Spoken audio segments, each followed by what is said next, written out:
আপনি যদি ইউটিউবে গল্প নিয়ে কাজ করতে চান, থ্রিলার, হরর বা মোটিভেশনাল চ্যানেল চালাতে চান, তাহলে আজকের এই ভিডিওটি শুধু আপনার জন্য। আচ্ছা, আপনার কি কখনো এমন হয়েছে একটা দারুণ গল্প পড়ছেন বা শুনছেন, আর শুনতে শুনতে হুট করে আপনার গায়ে কাঁটা দিয়ে উঠল, আর মনে হলো আপনি নিজেই যেন সেই গল্পের ভিতরে ঢুকে গেছেন? এখন প্রশ্ন হলো, একই গল্প যখন অন্য কেউ পড়ে তখন হয়তো বা ঘুম পেয়ে যায়, কিন্তু যারা ভয়েস আর্টিস্ট, যারা কণ্ঠ নিয়ে কাজ করে, তারা যখন গল্পটি পড়ে আপনি দেখবেন মন্ত্রমুগ্ধের মতো শুনবেন। জাদুটা হলো স্টোরি টেলিংয়ে এবং কণ্ঠের জাদু। আপনি যদি ইউটিউবে গল্প নিয়ে কাজ করতে চান, থ্রিলার, হরর বা মোটিভেশনাল চ্যানেল চালাতে চান, তাহলে আজকের এই ভিডিওটি শুধু আপনার জন্য। আজকে আমরা একদম স্টেপ বাই স্টেপ দেখব কিভাবে একটি সাধারণ গল্প অসাধারণ হয়ে ওঠে। চলুন শুরু করা যাক। যে কোনো ভালো ভিডিওর পিছনে থাকে একটা শক্তিশালী স্ক্রিপ্ট। আপনি মুখে যা বলবেন তা যদি এলোমেলো হয়, দর্শক কিন্তু বেশিক্ষণ শুনবে না। স্ক্রিপ্ট লেখার সময় তাই 3টা বিষয় আপনার মাথায় রাখতে হবে। প্রথমটা হচ্ছে হুক। ভিডিওর প্রথম 10 থেকে 15 সেকেন্ড খুবই গুরুত্বপূর্ণ। এমন একটি লাইন দিয়ে শুরু করুন যা দর্শকদের চমকে দেয়। ধরুন আপনি একটি রহস্যের গল্প বলবেন, শুরুতেই বলতে পারেন, সেদিন রাতে ঘড়িতে যখন ঠিক রাত 2টো বাজে, তখন জানলার বাইরে একটা পায়ের শব্দ শোনা গেল। ব্যাস, দর্শক হুক হয়ে গেল। আমরা বিভিন্ন ভিডিও দেখি না, শুরুতেই এমন একটা চমকপ্রদ কথা বলা হয় যার কারণে আমরা থেমে যাই এবং পুরো ভিডিওটা শেষ পর্যন্ত দেখি। তাই শুরুটা এমনভাবে করুন যাতে শ্রোতাদের হৃদয়কে স্পর্শ করে বা তারা হুক হয়ে যায়। 2, স্ট্রাকচার বা গঠন। গল্পের একটা সূচনা থাকবে, তারপর একটা ক্লাইম্যাক্স থাকবে বা মোড় পরিবর্তন আসবে এবং শেষে একটা টুইস্ট বা শিক্ষা থাকবে। 3 নম্বর বিষয়টি হলো সহজ ভাষা। কঠিন বা ভারী শব্দ ব্যবহার করার কোনো প্রয়োজন নেই। কারণ যত আপনি সহজ করবেন তত বেশি পাঠক সেই গল্পটা শোনার প্রতি আগ্রহী হবে। কোনো জটিল বিষয় যদি থাকে সেটা এমনভাবে আপনার বলা উচিত যাতে সাধারণ মানুষ, সাধারণ শ্রোতা সেটা বুঝতে পারে। এমন ভাষায় লিখবেন মনে হবে আপনি আপনার কোনো বন্ধুর সঙ্গে সামনাসামনি বসে আড্ডা দিচ্ছেন, বা যারা গল্প শুনবে তারা যেন মনে করে যে আপনি তাদের সঙ্গে কথা বলছেন। আর একটা টিপস, বর্তমান সময়ে চ্যাট জিপিটি, জেমিনাই বা গ্রক দিয়েও কিন্তু আপনি গল্পের স্ক্রিপ্ট লিখতে পারবেন। কোনো একটা লেখা আপনার খুব পছন্দ হয়েছে, সেটা কিন্তু খুব চমৎকারভাবে আপনি স্ক্রিপ্ট আকারে এই ধরনের চ্যাট জিপিটি বা জেমিনাই বা অন্যান্য যে এআই টুলস রয়েছে সেগুলো ব্যবহার করেও কিন্তু আপনি স্ক্রিপ্ট তৈরি করতে পারবেন। স্ক্রিপ্ট তো লিখলেন, এবার আপনার মূল কাজ হচ্ছে গল্পটি বলা। একটা গোপন কথা বলি, ভিডিওতে ভয়েস দেওয়ার আগে গল্পটি অন্তত 3 থেকে 4 বার পড়ুন, প্রয়োজনে আরও বেশি বার পড়ুন। কেন পড়বেন? কারণ আপনি যদি নিজেই গল্পটি ভালো করে না বোঝেন, গল্পের প্রত্যেকটা শব্দ যদি নিজেই বিশ্বাস না করেন, তাহলে আপনি শ্রোতাকে বিশ্বাসযোগ্যভাবে উপস্থাপন করতে পারবেন না।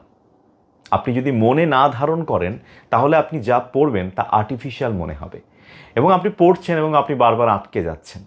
আমরা যারা কবিতা আবৃত্তি করি বা যে কোনো স্ক্রিপ্ট পড়ি বা উপস্থাপনা স্ক্রিপ্ট পড়ি বা যে কোনো ভিডিও তৈরি করি, আমরা অবশ্যই স্ক্রিপ্টটা ভালো করে বারবার পড়ে নিই। পড়লে হয় কি, কথার মধ্যে একটা গতিশীলতা বৃদ্ধি পায়। এই যে মাঝে মাঝে আটকে যাওয়া, এটা কমে যায়। অতিরিক্ত পজ দেওয়া কমে যায়। অতিরিক্ত পজ দিলে কিন্তু ঝুলে যায়। আপনি একটা বাক্য পড়ছেন, সেদিন হয়েছিল, তারপর রাত 3টা বাজে, এত পজ দিলে হবে না। একটা বাক্য এমনভাবে পড়তে হবে, একটা বা 2টা পজ দিয়ে বা প্রয়োজনে 3টা পজ দিয়ে, যাতে সুন্দরভাবে সবার কাছে পৌঁছায়। অতিরিক্ত স্লো বা অতিরিক্ত ফাস্ট কোনো কিছুই আসলে ভালো না। ঠিক আছে, অতি দ্রুত পড়তে গেলেও সমস্যা। এটা পড়লে মানুষ আসলে বিরক্ত হয়ে আপনার গল্প শোনা ছেড়ে দেবে, বা মানুষকে একটু স্পেস দিতে হবে। ঠিক আছে, স্পেস দিতে গেলে একটা মডারেট লেভেলের আপনার গতি রাখতে হবে। অতিরিক্ত দ্রুত না এবং অতিরিক্ত ধীর গতিও না। ঠিক আছে, এটা খুব মাথায় রাখতে হবে। এবং সবচেয়ে বড় কথা হলো, আপনাকে আগে নিজে গল্পটাকে বিশ্বাস করতে হবে। আপনি যখন ভাববেন যে ঘটনাটি সত্যি আপনার সঙ্গেই ঘটছে বা আপনার চোখের সামনেই ঘটছে, তখন আপনার গলার স্বর এমনিতেই বদলে যাবে। আর আপনি যদি নিজে ভেতরে ভেতরে মজা না পান, তবে যারা আপনার গল্প শুনছে তারা কিন্তু মজা পাবে না। তাই পড়ার সময় গল্পটাকে নিজের মধ্যে আত্মস্থ করতে দিন। আমরা যখন কোনো গল্প পড়ি বা কোনো কবিতা পড়ি, নিজে বারবার শুনি যে নিজের কাছে আসলে কেমন লাগছে। নিজের কাছে ভালো না লাগলে আবার হয়তো বা রেকর্ড করছি, আরও হয়তো বা এফোর্ট দিচ্ছি। ঠিক আছে, এই বিষয়গুলো খুবই গুরুত্বপূর্ণ, কারণ একটা শিল্প এমনি এমনি আসলে তৈরি হয় না, সেটাতে আসলে সময় দিতে হয়। এরপর যে বিষয়টা খুবই গুরুত্বপূর্ণ সেটি হলো আপনার উচ্চারণ। আমরা অনেকেই কথা বলার সময় অজান্তেই মুখে আঞ্চলিকতার একটা টান নিয়ে আসি বা সুর রেখে দিই। কিন্তু প্রফেশনাল স্টোরি টেলিং বা ইউটিউবে আপনি ভিডিও যে বানাবেন, সেক্ষেত্রে আঞ্চলিকতার সুর কমিয়ে একেবারেই কাটকাট, স্পষ্ট এবং ঝরঝরে প্রমিত উচ্চারণে আপনাকে গল্পটি পাঠ করতে হবে। শব্দগুলো যেন মুখের ভেতরে জড়িয়ে না যায়, প্রতিটি বর্ণ, প্রতিটি শব্দ যেন শ্রোতার কানে একদম স্ফটিকের মতো পরিষ্কারভাবে পৌঁছায়। আপনি নিয়মিত কিছু ভালো নাটক দেখতে পারেন, কবিতা আবৃত্তি করতে পারেন, বা যারা বিভিন্ন অডিও বুকে কণ্ঠ দিচ্ছে, যাদের অডিও বুকগুলো মানুষ খুব শুনছে, সেগুলো আপনি শুনতে পারেন। কারণ আপনার শোনার কান যখন তৈরি হবে তখন দেখবেন আপনি ভালো বলতেও পারবেন। ঠিক আছে, তাই ভয়েস আর্টিস্ট হতে গেলে, সুন্দরভাবে কণ্ঠস্বর নেপথ্যে দিতে গেলে বারবার শোনার কানটা তৈরি করতে হয়। আর এই কাজগুলো যদি আপনি করেন তাহলে দেখবেন আপনার মুখের জড়তা কেটে গেছে। আরেকটা কাজ করতে পারেন, সংবাদ পাঠকরা যেভাবে সংবাদ পড়েন সেভাবেও যদি আপনি পত্রিকা নিয়ে বা অনলাইনে কোনো নিউজ নিয়ে প্রতিদিন একটু সংবাদ পাঠকদের মতো করে প্রত্যেকটা শব্দের স্পষ্ট উচ্চারণ করে করে যদি চর্চা করেন, তাহলে দেখবেন আপনার জড়তা অনেকখানি কেটে যাবে। এবার আসি ভয়েস এক্সপ্রেশন বা ভাব প্রকাশের অংশে। আপনার গলাটাই আপনার সবচেয়ে বড় অস্ত্র। এখানে কিছু জাদুকরি টিপস আপনি মাথায় রাখবেন। যেমন টোন বা ভাব। আপনার গল্পের মুড কি? সেটি কি দুঃখের, নাকি ভয়ের, নাকি খুশির? আপনার গলায় সে স্বরটা ফুটিয়ে তুলতে হবে। আপনি গল্প পড়ছেন, শুরুতেই একটা ভয়ার্ত একটা বিষয়, সেদিন রাত 2টো বাজে, আমি হঠাৎ দরজার বাইরে শুনলাম পায়ের শব্দ। আপনার মধ্যে এক ধরনের কৌতূহলী ব্যাপার থাকতে হবে। অথবা একটা কষ্টের, কি কষ্ট লাগলো শুনে, হঠাৎ আমার বুকটা কেঁপে উঠল, আমি কখনো এত ভয়ের মুহূর্ত অনুভব করিনি। এই যে এটার মধ্যে একটা এক্সাইটমেন্ট, এগুলো কিন্তু আসলে চর্চার বিষয়, এগুলোই কিন্তু আসলে শিল্প। না হলে কেন আপনার গল্প মানুষ শুনবে? ঠিক আছে, তো এই যে বিষয়গুলো, এই যে ভাব, টোন, এগুলো আপনাকে আয়ত্ত করতে হবে। আর আমি তো বলি যে আসলে যারা ভয়েস আর্ট নিয়ে কাজ করতে চান, বেশিরভাগই দেখবেন যারা অলরেডি কাজ করছেন তারা আবৃত্তি করতো আগে, কণ্ঠ নিয়ে আগে কাজ করেছে, বা উপস্থাপনা করতো বা সংবাদ পড়তো, কোনো না কোনো একটা ব্যাকগ্রাউন্ড কিন্তু তাদের আছে। না হলে কিন্তু এমনি এমনি এই সুন্দর কথা বলা টোনটা কিন্তু তৈরি হয় না। আপনি যেমন একটা আবৃত্তির কোর্স করতে পারেন, ঠিক আছে, এবং পাশাপাশি আপনি বিভিন্ন কবিতা শুনতে পারেন, বিভিন্ন গল্প শুনতে পারেন। আজকাল ইউটিউবে অনেক পাওয়া যায়, এগুলো শুনে শুনেও কিন্তু বিভিন্ন লাইন কিভাবে বলছে, এগুলো শুনে শুনেও যদি আপনি চর্চা করেন, দেখবেন অনেকখানি সহজ হয়ে যাবে আপনার জন্য। এবার আসি পজ বা বিরতি, এটা খুবই গুরুত্বপূর্ণ। একটা বাক্যের মধ্যে আপনি কোথায় কোথায় পজ দিবেন। আপনি একটা বাক্য উচ্চারণ করছেন, যেটা হয়তোবা শ্রোতা শুনবে, সেটা এমনভাবে আপনি উপস্থাপন করবেন যেন শ্রোতা সহজভাবে কথাটি বুঝতে পারে। অতি দ্রুত পড়বেন না, অতি ধীরে পড়বেন না। তাই কথা বলতে বলতে কোথায় আপনি পজ দিবেন এটা আপনার মাথায় রাখতে হবে। এবং প্রয়োজনে আপনি যে স্ক্রিপ্টটা পাঠ করবেন, বা যে গল্পটি পাঠ করবেন, সেখানে কোথায় কোথায় পজ দিবেন দাগ দিয়ে রাখতে পারেন, তাহলে আরও সহজ হবে আপনার জন্য। হ্যাঁ, ধরা যায় একটা সাসপেন্স বা একটা উত্তেজনার মুহূর্ত, ঠিক এই মুহূর্তে 2 সেকেন্ডের একটা লম্বা বিরতি বা পজ নিতে পারেন। দেখবেন দর্শক পরের কথা শোনার জন্য ব্যাকুল হয়ে গেছে, মানে একটা সাসপেনশন আপনি তৈরি করছেন আর কি। এবার আসি গতির ওঠা নামা, এটা খুব গুরুত্বপূর্ণ। আপনি ফ্ল্যাট পড়ে যাচ্ছেন, সেদিন দেখেছিলাম তোমাকে, বা এমন কিছু একটা, বা ধরা যাক একটা বাক্য, সেদিন রাত 2টো বাজে, হঠাৎ দরজার ওপাশ থেকে একটা কড়া নাড়ার শব্দ আসলো। আপনি একেবারে সাধারণভাবে পড়লেন। এভাবে যদি পড়েন, সেদিন রাত 2টো বাজে, হঠাৎ দরজার ওপাশে একটা কড়া নাড়ার শব্দ আসলো, আমার ভেতরে একটা ভয় কাজ করতে থাকলো। এই যে সিরিয়াস মুডে একটা ভয়, এগুলো আসলে আপনাকে চর্চা করতে করতে তৈরি করে নিতে হবে। হ্যাঁ, অর্থাৎ আপনার কথার গতি একেবারে ফ্ল্যাট না, মাঝে মাঝে ওঠানামা করবে। যেমন আবৃত্তির ক্ষেত্রেও আমরা আমাদের কণ্ঠকে ওঠানামা করাই, কারণ আমি যদি ফ্ল্যাট আবৃত্তি করি এটা কেউ শুনবেন না। আমি যদি বলি বলবীর বল উন্নত মম শির, শির নেহারি আমারই নত শির, এটা জাস্ট আমি একটা রেঞ্জে পড়ে যাচ্ছি। যদি বলি বলবীর বল উন্নত মম শির, শির নেহারি আমারই নত শির, ওই শিখর হিমাদ্রির। দেখেছেন গতির ওঠানামা, এটা খুব গুরুত্বপূর্ণ। ঠিক আছে, তো এই বিষয়গুলো একটু আপনাকে মাথায় রাখতে হবে। আবার যখন দেখা যায় কি গভীর বা ইমোশনাল কথা বলবেন, তখন আপনার কণ্ঠস্বরকে নরম করে আস্তে আস্তে বলতে হবে, মানুষের হৃদয়কে যেন সেটা স্পর্শ করে। হ্যাঁ, কারণ আপনি যদি গভীর বা ইমোশনাল কথা বলতে গিয়ে খুব দ্রুত বলতে যান, তাহলে কিন্তু মানুষের হৃদয়কে সেটা স্পর্শ করবে না। আমি অনেক অডিও বুক শুনেছি, মাঝে মাঝে মনে হয় যে আসলে যারা পড়ছেন তারা হয়তো বা অতটা এফোর্ট দেননি বা চর্চা করেননি, তাই শুনতে কিছুক্ষণ শোনার পর বিরক্ত লাগে এবং আর শুনতে ইচ্ছে করে না। তাই এই কলাকৌশলগুলো ঠিকঠাকভাবে রপ্ত করেই আসলে কাজ করা উচিত।